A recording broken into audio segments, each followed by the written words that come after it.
Hey guys, book explainer here. आज हम लोग बात करेंगे रिच डैड पुअर डैड के first chapter rich don't work for money के बारे में। इस चैप्टर में हम सीखेंगे कि रिच लोग पैसे के लिए काम नहीं करते, बल्कि पैसा उनके लिए काम करता है। ये माइंडसेट ही आपको फाइनेंशियल फ्रीडम दे सकता है। रॉबर्ट कियोसाकी के दो डैड्स थे। एक उनके असली डैड, जिसे वो पुअर डैड कहते थे, और दूसरे उनके दोस्त के डैड, जिसे वो रिच डैड कहते थे। पुअर डैड बहुत पढ़े लिखे थे, अच्छी नौकरी करते थे, लेकिन पैसे को समझने में वीक थे। रिच डैड इतने पढ़े लिखे नहीं थे, पर पैसा बनाना उनको आता था।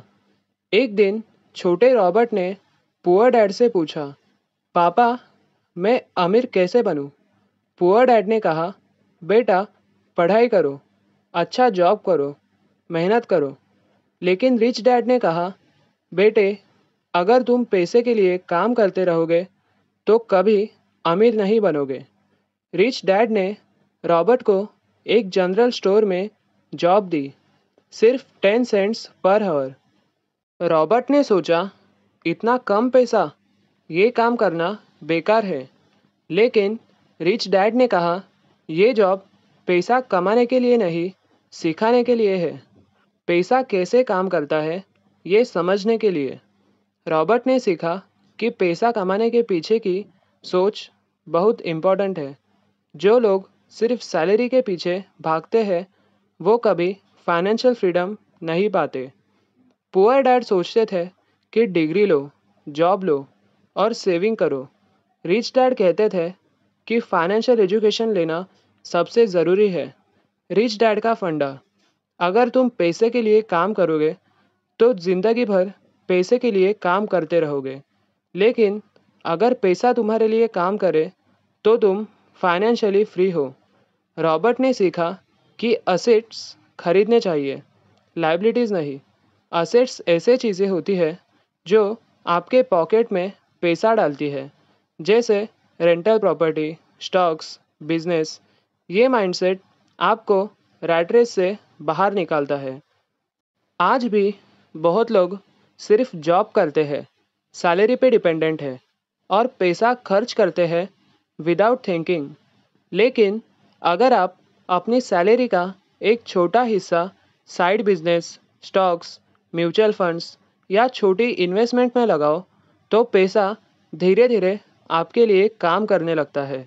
जैसे आपका एक यूट्यूब चैनल या ऑनलाइन स्टोर हो, जिससे आप रेगुलर इनकम जनरेट करते हो, बिना रोज़ ऑफिस जाए।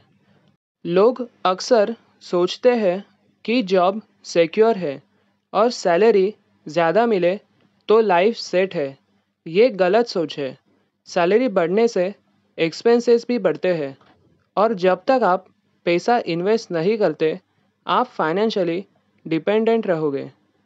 रिस्क से मत डरो, लेकिन सोच समझ कर इन्वेस्ट करो। फाइनेंशियल एजुकेशन ज़रूरी है। तो इस चैप्टर के की पॉइंट्स क्या है? फर्स्ट, पैसे के लिए काम करना बंद करो, पैसे को काम पे लगाओ। सेकंड, फाइनेंशियल एजुकेशन पे फोकस करो, सिर्फ एकेडमिक एजुकेशन पे नहीं। थर्ड, एसेट बिल्ड करो, लाइबिलिटीज़ नहीं। And last point, small steps low, small investment, side business और लर्निंग। आज के चैप्टर में हमने सीखा, पैसा कमाना सिर्फ मेहनत से नहीं होता, बल्कि पैसे के लिए अपनी सोच बदलनी पड़ती है। इसीलिए फाइनेंशियल एजुकेशन लेना बहुत ज़रूरी है। ये सिर्फ किताब की पढ़ाई नहीं, बल्कि प्रैक्टिकल लेसन है कि पैसा कैसे काम करता है, कैसे आप अपने लिए एसेट बिल्ड कर सकते हो और कैसे अपने पैसे को ग्रो कर सकते हो। फाइनेंशियल फ्रीडम का मतलब है कि आपके पास इतना पैसा हो जो आपको हर महीने बिना काम किए मिलता रहे, और ये तभी मुमकिन है जब आप अपनी सैलरी के अलावा अपने पैसे को सही जगह इन्वेस्ट करो। तो गाइस, ये था रिच डैड पुअर डैड का चैप्टर 1। अगर आपको ये वीडियो वैल्यूएबल लगा हो तो वीडियो को लाइक करो, शेयर करो और कमेंट में बताओ आपके हिसाब से रिच डैड और पुअर डैड की सोच में सबसे बड़ा फ़र्क क्या है। मिलते हैं नेक्स्ट चैप्टर में। तब तक के लिए happy reading and happy learning.